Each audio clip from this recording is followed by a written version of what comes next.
Hello everyone. So keeping in with the language awareness concept, bearing in mind the thunder that's going on overhead, I am sitting outside enjoying the cool breezes and light rain. One of the words that children hear excessively is the word no, and comparatively the word yes is rarely heard at all. So that's something that can be taken in mind when you're speaking with your child to see if you can avoid saying no constantly.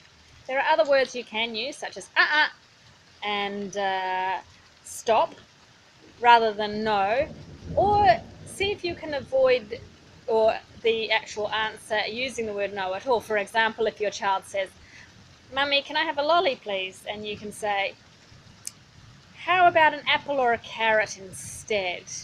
rather than simply, "No, you can't." And another thing that I like to do is instead of just saying no, I like to give a reason if the answer is a straight up no. For example, "Mummy, can I go outside without shoes on?" I'll say, well, I could just say, "It's best to wear your shoes to stop you from getting prickles."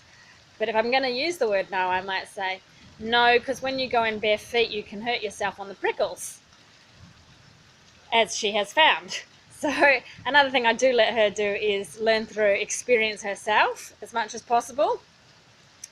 And another interesting thing in our culture is that uh, we're taught to wait for permission all the time from everyone.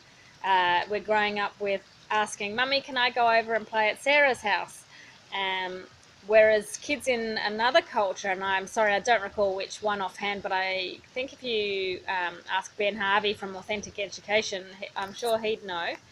Uh, they just say, "Mummy, I'm going to play with Sarah and I'll be home before dark," because they're brought up with the idea that if it's safe to you, safe to others, and safe to the environment, then they automatically get permission to do it.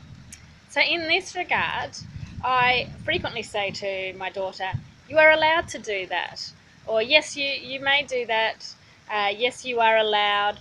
And even if it's not a question, um, I try to throw in the words "you are allowed," "I am allowed," and I have it even noted as an affirmation, "I am allowed," because I don't need to ask permission from anyone for many of the things that I enjoy doing.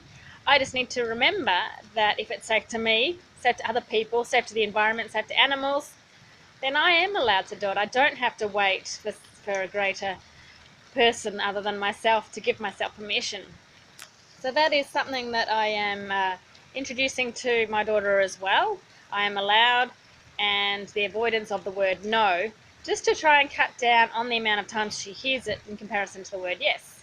So that's it, just a short one today, given it is raining and there are mosquitoes around. So thanks very much for watching, and I will speak to you again tomorrow. Bye!